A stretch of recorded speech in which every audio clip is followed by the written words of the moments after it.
नमस्कार, स्वागत है आपका पावर ब्रेकफास्ट में। आपके साथ मैं हूं नेहा आनंद। देख लेते हैं कि अब वीकेंड दस्तक दे रहा है, शुक्रवार का है दिन, तो अंतर्राष्ट्रीय बाजारों से हमारे मार्केट के लिए कैसे संकेत हैं। तो एसजीएक्स निफ्टी बिल्कुल सपाट खुला है। इनफैक्ट शुरुआत थोड़ा डबल डिजिट गेंस पर हुई थी, लेकिन अब धीरे धीरे करके वो बढ़त गंवा चुका है।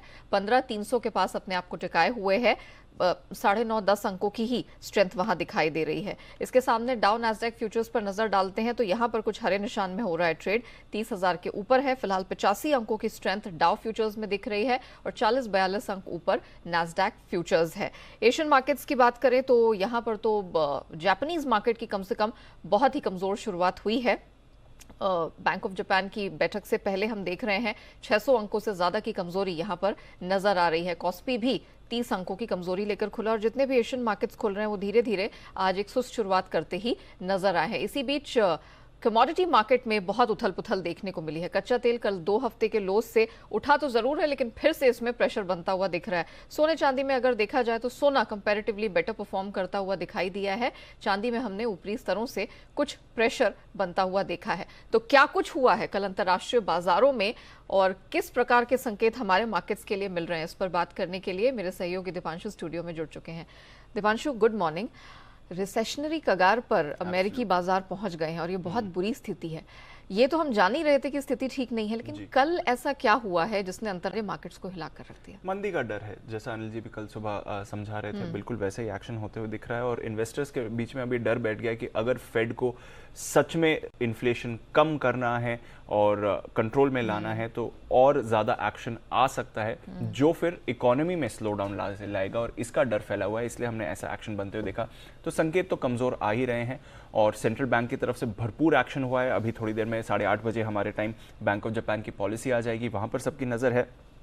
अमेरिकी बाजारों में हमने देखा कल एक बहुत भारी गिरावट आती हुई दिखी। 750 अंक फिसला है डाउ कल और ऑलमोस्ट बेयर मार्केट जोन में आने की तैयारी में आपको दिख रहा है। इनफैक्ट जनवरी 2021 के बाद अगर आप देखें तो 30,000 के नीचे बंद होते हुए आपको दिखा है। तो ऑलमोस्ट 15-16 महीने के निचले स्तर पर आपको डाउ इस समय आते हुए दिख रहा है। तो वो एक चिंता का विषय जरूर बाजार के लिए बन रहा है। S&P 500 3.25% नीचे था, नैस्डैक 4% नीचे था, रसल 2000 5.5% गिरकर आया है। तो सारे सेक्टर्स में अक्रॉस मार्केट्स एक भारी बिकवाली कल आपने होती हुई दिखी है। दिग्गज आईटी शेयर्स सब के सब 4% से ज्यादा फिसले हैं। कंज्यूमर स्टॉक्स में आपने कल भारी गिरावट होती हुई दिखी और यही चिंता है कि फेड कोई अब ऐसा एक्शन ना ले जो डैमेज उसका हो वो इकोनॉमी पे इतना सिवियर हो कि फिर वहां से रिकवर होने में आपको समय लग जाए। क्योंकि अब सब मान रहे हैं कि इन्फ्लेशन जो फेड टारगेट कर रहा है और जिस तरह का इन्फ्लेशन है वो फेड के टारगेट में सिर्फ ये छोटी छोटी रेट हाइक्स करके नहीं आने वाला है। तो क्या कोई एक बड़ा एक्शन फेड कर सकता है ताकि इन्फ्लेशन को कंट्रोल में लाया जा सके, ऐसा अब अनुमान बाजार लगा रहा है। और उसी के डर की वजह से और उससे उसका जो इम्पैक्ट होगा, डिमांड कम होगी, डिमांड से फिर डिमांड कम होने से जो स्लो डाउन आएगा उसका डर बाजार में फैला हुआ है और इसी का आप इम्पैक्ट देख रहे हैं। और थोड़ी वॉलेटिलिटी बाजार में इसलिए भी है क्योंकि उनकी आज एक अहम एक्सपायरी है, एक क्वाड्रुपल विचिंग कहते हैं, जहां पर index futures, index option, stock futures, stock options की एक साथ एक्सपायरी होती हुई दिखती है। साल में 4 बार ऐसा होता है और आज एक ऐसा दिन है जब ये होने वाला है। तो आज भी थोड़ा वॉलेटाइल एक्शन वहां पर आपको बन सकता है और क्योंकि यूएस की मार्केट इतनी बड़ी है, इतनी लिक्विड है, तो इसका भी थोड़ा इंपैक्ट बाजार के मूड माहौल पर हो सकता है। पर वो एक फैक्टर है जहां पर रखनी है नजर। बाकी फैक्टर्स तो ऑफकोर्स फेड और मंदी को लेकर ही हैं। सेंट्रल बैंक्स की तरफ से काफी बड़ा एक्शन हमने आते हुए देखा है। तो फेड का एक्शन ऑलरेडी आ गया। कल बैंक ऑफ इंग्लैंड की बैठक थी, लगातार 5वीं बार उन्होंने दरें बढ़ाई हैं, 1/4% से दरें बढ़ाई हैं। अब इंग्लैंड में 1.25% हो गया है rate. Swiss national bank, Switzerland का जो नेशनल बैंक है, कल उन्होंने एक सरप्राइज रेट हाइक करी है, 0.5% से दरें बढ़ाई हैं और 15 साल में पहली बार इन्होंने दरें बढ़ाई हैं। यानी कि 2015 में जब पूरा वर्ल्ड एक रेट हाइक साइकिल के थ्रू जा रहा था तब भी स्विस नेशनल बैंक ने अपनी रेट्स नहीं बढ़ाए थे। अब 15 साल बाद इन्होंने भी अपने रेट्स बढ़ाए, तो आप देख सकते हैं कि कितना बड़ा इंपैक्ट हो रहा है। तो ये सेंट्रल बैंक का एक्शन, इन्फ्लेशन की चिंता, मंदी का डर, यही ग्लोबली इन्वेस्टर्स के दिमाग में छाया हुआ है और इसलिए कल यूरोप में भी हमने देखा 3% से ज्यादा की गिरावट आपने आती ही। कच्चा तेल जैसे आपने मेंशन करा काफ़ी भारी उतार चढ़ाव हुआ है। आज सुबह आपको सुस्त दिख रहा है क्योंकि अगेन अगर मंदी आनी हुई है दुनिया भर में तो फिर तेल की डिमांड पर भी असर होगा। पर कल हमने बड़ा एक्शन देखा क्योंकि ऑलरेडी रशिया यूक्रेन प्रॉब्लम चल रही थी। एक जगह होप थी मार्केट की कि यूएस ईरान की प्रॉब्लम सॉल्व हो सकती है, बट अब ईरान के पेट्रोकेमिकल प्रोडक्ट्स पर नए रेस्ट्रिक्शंस लगने वाले हैं। ये एक सरप्राइज चीज आ गई बाजार के लिए, जिसकी वजह से कल हमने एक्शन देखा। सऊदी अरब जा रहे हैं जो बाइडेन अगले महीने, उससे पहले ये बड़ा एक्शन आते हुए दिखा है, तो इसका भी इंपैक्ट कल तेल पर दिखा। हालांकि अब थोड़ी सुस्ती वापस लौट चुकी है। डॉलर इंडेक्स 104 पर आ गया है, वहां पर थोड़ा कमजोरी देखिए। सोना उछलकर 1850 पर है। बेस मेटल्स में आपने कल कमजोरी देखी है, 1 से 2.5% लुढ़ के हैं, बट यहां पर उतना एक्शन नहीं है जितना ऑफकोर्स हम इक्विटी मार्केट्स में और स्पेशली सेंट्रल बैंक्स की तरफ से देख रहे हैं। इनफैक्ट दीपांशु, कमोडिटी मार्केट भी अब एक तरह से इक्विटी मार्केट का ही मुंह देख रहे हैं। नॉर्मली सेफ हेवन डिमांड निकल कर आती है, लेकिन जब डिमांड ही नहीं आएगी तो फिर कमोडिटीज में कहां पैसा लगेगा और किस प्रकार की इंफ्रास्ट्रक्चर डिमांड दिखेगी। बहरहाल शुक्रिया आपका दीपांशु, हमारे साथ जुड़ने के लिए, वो पूरा ग्लोबल अपडेट दर्शकों के सामने रखने के लिए। लेकिन इसी चीज को थोड़ा सा और हम एक्सपर्ट की जबान में समझते हैं, और एलिमेंट्स प्लेटफॉर्म के चेयरमैन और जाने माने global market expert Ajay Bagga ji हमारे साथ जुड़ चुके हैं। बग्गा सर, गुड मॉर्निंग, बहुत स्वागत है। सर, आपसे मैं समझना चाहूंगी कल हुआ क्या एग्जैक्टली। हम मान तो रहे थे कि कमजोरी है, लेकिन एक के बाद एक सारे मार्केट, सभी इंडाइसेस बेयर जोन में चले जाते हैं। रिसेशन की कगार पर अमेरिकी इकोनॉमी खड़ी हो जाती है, फिर सेंट्रल बैंक एक के बाद एक सरप्राइज पे सरप्राइज दिए चले जाते हैं। बैंक ऑफ जापान की मीट पर नजर है, क्या हो रहा है सर?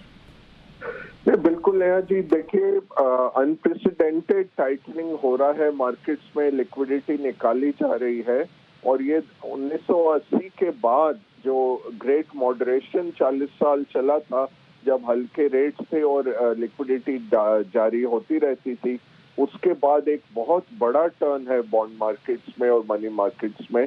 वही ये मार्केट का वॉलेटिलिटी लेके आ रहा है। परसों रात को जब पावेल ने 75 बेसिस पॉइंट किए तो मार्केट रीएश्योर हो गया कि एक हमें स्तर दिख गया है और एक पड़ाव दिख गया है कि इस तरह से रेट हाइक होंगे। बट कल एकदम से मार्केट्स का सेंटिमेंट बदला मिड डे हमारे, और इतनी तेजी से सारे बाजार ग्लोबली गिरे। कल भी भारत का कुछ फंडामेंटल चेंज नहीं था, इट वाज ग्लोबल कॉन्टेजियन जो आया भारत के अंदर, और उससे ही हमारे मार्केट गिरे, अदरवाइज कुछ ऐसा नहीं था। अब जो सिचुएशन है, जैसे दीपी कह रहे थे, स्विस नेशनल बैंक ने भी रेट बढ़ाए हैं। आज बैंक ऑफ जापान की बहुत अहम बैठक है, वो यील्ड कर्व कंट्रोल पे अभी भी तटस्थ है। उसके कारण क्या हो रहा है कि येन बहुत गिर रहा है। येन गिरेगा तो इमर्जिंग मार्केट करेंसीज बाकी भी फॉलो करनी पड़ेंगी कॉम्पिटिटिवनेस रखने के लिए एक्सपोर्ट्स की। वो चलता है तो डॉलर बढ़ता है, डॉलर बढ़ता है तो फ्लोज आपके इमर्जिंग मार्केट से निकलते हैं। तो सबसे बड़ा खतरा मार्केट्स के सामने रिसेशन का है। इस तिमाही में प्रॉब्लम दिख रही है थोड़ी यूएस में। हाउसिंग स्टार्ट्स मई में -14% गिरे साल दर साल। कंज्यूमर प्राइवेट कंजम्पशन एक्सपेंडिचर गिरा, रिटेल सेल्स गिरे, और अब जो इनका फेड का फॉरवर्ड गाइडेंस है जून के लिए, वो -3% इंडस्ट्रियल गाइडेंस गिर रहा है। तो ये डर है कि पहला क्वार्टर तो नेगेटिव था ही, यूएस में -1.5 था, दूसरा क्वार्टर 0% होने की उम्मीद थी। अगर ये नेगेटिव हो गया तो रिसेशन अभी आ गया। वो टेक्निकल रिसेशन है, माइल्ड रिसेशन है। बड़ा रिसेशन अगले साल दिख रहा है।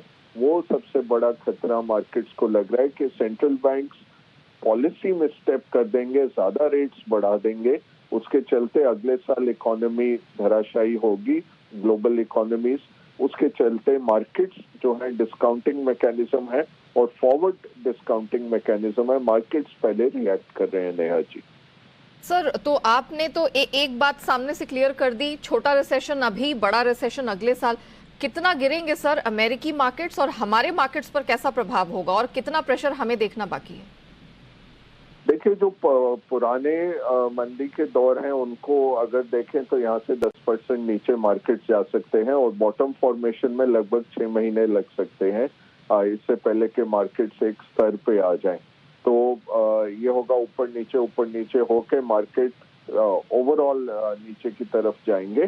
तो ये हो सकता है, बट ये अनप्रेसिडेंटेड है। इस बारी जो इंटरेस्ट रेट के मूव्स हो रहे हैं और जो लिक्विडिटी निकाली जा रही है वो 2008 के बाद की सबसे बड़ी एक लिक्विडिटी विड्रॉल हो रही है। 2017 में ट्राई किया था फेड ने, $650 बिलियन निकाले, बट एक साल के अंदर ही मार्केट सीज अप हो गए और वो रेट काटने लग गए। फिर कोविड आ गया और इतना बड़ा स्टिमुलस आ गया, तो वो एक्सपेरिमेंट हम लोग भूल गए हैं 2017-18 का, जब ये विड्रॉल ऑफ लिक्विडिटी हुई थी।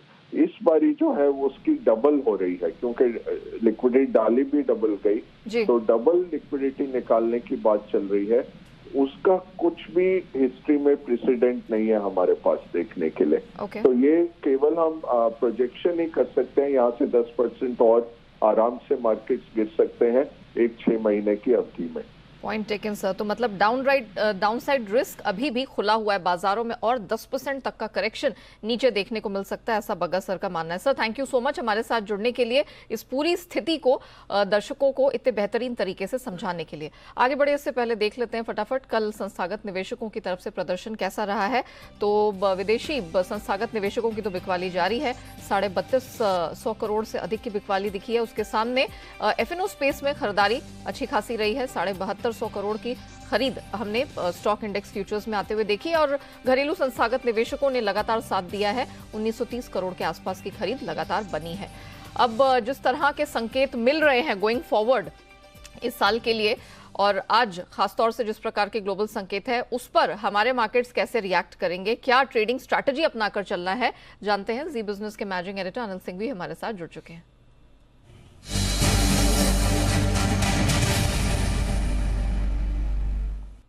Sir good morning. सर बताइए अब आज के लिए निफ्टी बैंक निफ्टी की रेंज क्या होगी? कल तो खासा विध्वंस हमने देख लिया, आज कुछ राहत? ऐसा कुछ राहत जैसा कुछ है नहीं, क्योंकि नेहा अभी भी संकेत तो खराब ही है, बाजार बाहर से गिर रहे हैं। ऐसा कोई आपको संकेत नहीं दिख रहा जिससे आपको ये लगे कि नहीं कुछ अच्छा हो सकता है। तो कमजोरी के संकेत तो है ही। FIs की बिकवाली इसके ऊपर से जबरदस्त होती हुई दिख रही है। हमारे बाजार तकनीकी तौर पर भी कमजोर हो चुके, तो हर एक फ्रंट पर अगर आप देखेंगे तो कुछ न कुछ खराब ही होता दिख रहा है। अब यही है कि बाजार थोड़े आप मान सकते हैं कि ओवर सोल्ड है, एक तरफा तेजी से गिरा है, लेकिन दिक्कत है कि लॉन्ग टर्म व्यू अगर बाजार का थोड़ा खराब बन रहा है तो फिर वापस से हर उछाल में आपको बिकवाली आती है। और वही स्ट्रेटेजी रखनी चाहिए कि अगर उछाल मिले, थोड़ी रिकवरी मिले तो वहां पर पोजीशन हल्की करने की कोशिश करनी चाहिए। अब जो आज के लिए इम्पोर्टेंट सपोर्ट है वो 15,050 से लेकर 15,200 की रेंज में निकल कर आता है। यहाँ पर बाजार रुकने की कोशिश कर सकता है और ऊपरी स्तरों पर 15,650, 15,700 अब रुकावट के लिए बड़ी जगह होगी, जहां से आपने एक ब्रेकडाउन नीचे की तरफ कर दिया है। तो इसे पार करने के बाद ही आप हल्की फुल्की मजबूती का पहला संकेत आते देखेंगे। बैंक निफ्टी का जहां तक सवाल है 32,150, 32,350 अगला इंपॉर्टेंट सपोर्ट लेवल है बैंक निफ्टी के लिए, और ऊपरी स्तरों पर अब 33,000 से 33,300 की रेंज है, जहां पर आने पर बैंक निफ्टी में आपको प्रॉफिट बुकिंग बिकवाली दोनों आती दिखेगी। तो सीधी सी बात है, अपनी लीवरेज पोजीशन मिनिमम रखें, नहीं के बराबर रखें और अपना पोर्टफोलियो का क्वालिटी चेक कर लें। ओवरनाइट और इंट्राडे वोलेटिलिटी बढ़ेगी और जहां जहां आपको लगता है कि रीजनेबल लॉस है या फिर हल्के प्रॉफिट में है या कॉस्ट के आसपास है, निकलने की कोशिश करें, पोजीशन कम रखने की कोशिश करें, ज्यादा बेहतर रहेगा। जी point taken sir, thank you so much. तो क्लियरली इंडिकेशंस हैं कि आप अपनी पोजीशंस नेग्लिजिबल रखें, हल्की से हल्की रखें, क्वालिटी चेक कर ले और अब उठा पटक के लिए दिन के दौरान भी ट्रेडिंग्स में आप तैयार रहिए। चलिए मोटे तौर पर ब्रॉडर मार्केट्स में कैसा मूड मिजाज रहेगा ये तो जान लिया, लेकिन खबरों के दम पर किन किन स्टॉक्स और सेक्टर्स में रहेगा एक्शन बताने के लिए अरमान मेरे सहयोगी स्टूडियो में जुड़ चुके हैं। अरमान गुड मॉर्निंग, बताइए आज के अहम ट्रिगर्स कौन से होंगे और खबरों के दम पर कहाँ है एक्शन? बिल्कुल, सबसे पहले ध्यान रखिएगा जो GST के लिए जो ग्रुप ऑफ मिनिस्टर्स हैं उनकी मीटिंग होगी रेट रैशनलाइजेशन के लिए। वरुण बेवरेजेस और AU स्मॉल फाइनेंस बैंक पर ध्यान रखिएगा, क्योंकि जो आज से जो बोनस शेयर्स हैं वो लिस्ट होने वाले हैं। एक्स डेट है बैंक ऑफ बड़ौदा में, जिसमें डिविडेंड है 2.85 का, और अवंतल में जिसमें बोनस इशू है 3:1 का। ग्लोबल में कुछ डेटा है मेरे पास, जिसमें बैंक ऑफ जापान की पॉलिसी है, यूरोप में कोर CPI डेटा आने वाला है मई का, और USA का जो इंडस्ट्रियल प्रोडक्शन का डेटा है वो भी आने वाला है मई का। अब खबरों पे आ जाते हैं, तो सबसे पहले डेल्टा कॉप पर ध्यान रखिएगा, क्योंकि जो डेल्टा टेक गेमिंग ने DRHP फाइल कर दिया गया है और वो 300 करोड़ का फ्रेश इशू और 250 करोड़ का OFS का ला सकते हैं IPO। टेलीकॉम कंपनियों पर ध्यान रखिएगा, क्योंकि जो ट्राई का अप्रैल का डेटा आता हुआ दिखा है उसमें जो कुल लगभग 5.62 लाख मोबाइल यूजर्स उन्होंने जोड़े हैं, जिसमें रिलायंस जियो ने लगभग 16.88 लाख जोड़े हैं, एयरटेल ने लगभग 8.16 लाख और वोडाफोन ने लगातार की तरह 15.6 लाख यूजर्स गंवाए हैं। रेट्स पर ध्यान रखिएगा, जिससे इनको 365 करोड़ का एक कंटेनर कॉप से ऑर्डर मिलता हुआ दिखा है। SBI cards, ICICI bank, HDFC bank और एक्सिस बैंक पर ध्यान रखिएगा, क्योंकि आपको अगर पहले पता हो कि रिजर्व बैंक ने मास्टर कार्ड पर लगे प्रतिबंध जो है वो पहले लगाए थे और अब वो हटा दिए हैं और अब मास्टर कार्ड अब नए ग्राहक भी ऑनबोर्डिंग में कर सकता है। और अंत में डॉक्टर रेड्डीज पर ध्यान रखिएगा, क्योंकि जब LIC ने इसमें हिस्सेदारी बढ़ाई है और अब इनकी कुल हिस्सेदारी 3.64% से बढ़कर 5.65% हो गई है। Okay Arman, thank you so much हमारे साथ जुड़ने के लिए, स्टॉक्स एंड न्यूज़ की पूरी लिस्ट देने के लिए। आइए जान लेते हैं आज की ट्रेडिंग कॉल्स। चॉइस ब्रोकिंग से शुरुआत करेंगे। वेल्सपन इंडिया खरीदने की सलाह इनकी तरफ से निकल कर आ रही है। स्टॉप लॉस 67.50 का और टारगेट 76 रुपए का लेके चले। और सेंट्रम ब्रोकिंग की भी आज एक स्टॉक रिकमेंडेशन है, प्राज इंडस्ट्रीज, इसे खरीद कर चलने की सलाह आ रही है। यहाँ पर स्टॉप लॉस है 330 का, टारगेट 342 का लगाकर चले। चलिए आज के ट्रेडिंग सेशन के लिए एक्सपर्ट्स की क्या राय बन रही है, कौन सी स्ट्रैटेजी आपके लिए सबसे बेस्ट साबित हो सकती है, इस पर बात करने के लिए हमारे साथ SMC ग्लोबल के मुदित गोयल जुड़ चुके हैं। मुदित जी गुड मॉर्निंग, बताइए आज के मार्केट में क्या ट्रेडिंग रणनीति अपनाई जाए। Good morning Neha ji, good morning everyone. बिल्कुल देखिए, ट्रेडिंग स्ट्रेटेजी तो एक ही बिल्कुल साफ है कि कोई भी बाउंस बैक अगर देखने को मिलता है वो एक सेलिंग अपॉर्चुनिटी रहेगा, क्योंकि जिस तरह का सेल ऑफ, जिस तरह का मेल्टडाउन कल के सेशन में देखने को मिला है, सारे इंपॉर्टेंट सपोर्ट चार्ट पर टूटते हुए नजर आए। और अब चार्ट पर हम बात करें तो 15,200 एक इम्पोर्टेंट सपोर्ट है। अगर कहीं भी उसका भी ब्रेकडाउन देखने को मिलता है तो हम इवेंचुअली 15,000 की तरफ मूव करते हुए नजर आएंगे। तो कोई भी छोटा मोटा भी बाउंस बैक देखने को मिलता है, शॉर्टिंग अपॉर्चुनिटी रहेगा। सबसे पहले 15,230 से 200 तक के टारगेट आज के सेशन में निफ्टी में देखने को मिल सकते हैं। स्टॉप लॉस रहेगा 15,450 का। वहीं अगर निफ्टी बैंक की बात करते हैं तो निफ्टी बैंक में भी स्ट्रक्चर पूरी तरह से खराब बनते हुए नजर आए। कल के सेशन में अगर हम बात करें तो एक हेड एंड शोल्डर पैटर्न बनाया था, जिसका ब्रेकडाउन ही कल के सेशन में देखने को मिला है और क्लोजिंग भी वहीं नीचे नजर आई है। तो ये इंडिकेशन मिलते हैं कि यहाँ से भी और शॉर्टिंग देखने को मिल सकती है। तो निफ्टी बैंक में हमें लग रहा है 32,200 इंपॉर्टेंट सपोर्ट का काम करेगा। वो भी ब्रेक होता है तो 32,000 तक की डाउन साइड आज के सेशन में निफ्टी बैंक में नजर आती है। स्टॉप लॉस होगा 32,900 का। ओके, स्टॉक स्पेसिफिक एक्शन देखिए, स्टॉक स्पेसिफिक एक्शन सबसे पहले एक्सिस बैंक को भी शॉर्ट करके चलना है। जिस तरह के स्ट्रक्चर बनाए, एक इम्पोर्टेंट सपोर्ट कल के सेशन में ब्रेक हुआ है और बहुत बड़ी नेक लाइन का ब्रेकडाउन नजर आया है। वीकली चार्ट पर चार्ट पूरी तरह से खराब हो चुके हैं। अब जो इंडिकेशन आ रहा है 620 तक की डाउन साइड एक्सिस बैंक में देखने को मिल सकती है। तो एक्सिस बैंक को शॉर्ट करेंगे 20 के टारगेट के लिए। स्टॉप लॉस रहेगा 642 का। वहीं दूसरा स्टॉक रहेगा एक मिड कैप IT कंपनी है, जिससे पहले भी कई बार हमने बात करी है और कल के सेशन में भी हमने इसको शॉर्टिंग अपॉर्चुनिटी दिया था। FSL, first source solution limited, इसमें बहुत बड़ा ब्रेकडाउन कल के सेशन में हुआ और सारे इंपॉर्टेंट सपोर्ट टूटते हुए नजर आए। जिस तरह की क्लोजिंग हुई है, अब बात करें तो पिछले ईयरली लो के पास चलिए काउंटर क्लोज होता हुआ नजर आया। तो यहाँ पर ये इंडिकेशन देखने को मिल रहा है स्टॉक में बड़ा सेल ऑफ देखने को मिल सकता है। साथ ही साथ 90 और 85 तक के पुट राइटर कल के सेशन में बैकफुट पे आते हुए नजर आए थे। ये सारी चीज ये बताती है स्टॉक में मेजर सेल ऑफ अभी आना बाकी है। आज के लिए 93 पहला टारगेट होगा, उसको भी अगर होल्ड नहीं किया तो 91 तक की डाउन साइड FSL में देखने को मिल सकती है। स्टॉप लॉस रहेगा 100। थैंक यू हमारे साथ जुड़ने के लिए, बताने के लिए कि ब्रॉडर इंडाइसेस में और स्टॉक स्पेसिफिक एक्शन कहां देखने को मिल सकता है। बात करते हैं कमोडिटी बाजार की, समझ लेते हैं वहां किस प्रकार की रणनीति आज अपनाई जा सकती है। SMC ग्लोबल की वंदना भारती हमारे साथ जुड़ चुकी हैं। वंदना गुड मॉर्निंग। पहले तो एनर्जी स्पेस पर फोकस कर लेते हैं, बहुत उठापटक दिख रही है। आज जब बाजार खुले तो क्या रणनीति अपनाएं? नेहा, मुझे लग रहा है कि कल एक करेक्शन यहाँ पे जो आया है 2-3 दिनों में, उसके बाद मुझे लग रहा है कि अभी भी मार्केट इस तरीके की नहीं है कि यहाँ पे बहुत शार्प करेक्शन ले। और यहाँ पे मुझे लग रहा है कि नेशनल गैस ऐसी कमोडिटी है जिसमें थोड़ा सा अपसाइड जो है वो बना रहेगा। मेरे ख्याल से यहाँ पे 590 के 5 के करीब यहाँ पे बाइंग करनी चाहिए। 610 का यहाँ पर टारगेट रखा होगा। स्टॉप लॉस 588 का लगा के चल सकते हैं। और फाइनली मुझे लग रहा है कि थोड़े से करेक्शन के बाद मुझे लग रहा है कि इवनिंग ट्रेडिंग सेशन में हो सकता है कि फिर से एक बार बाइंग लौटे एनर्जी गैस में, खासकर की क्रूड ऑयल में। सोने चांदी ने कल जबरदस्त एक्शन दिखाया है, क्या वो जारी रहेगा आज, क्या करें?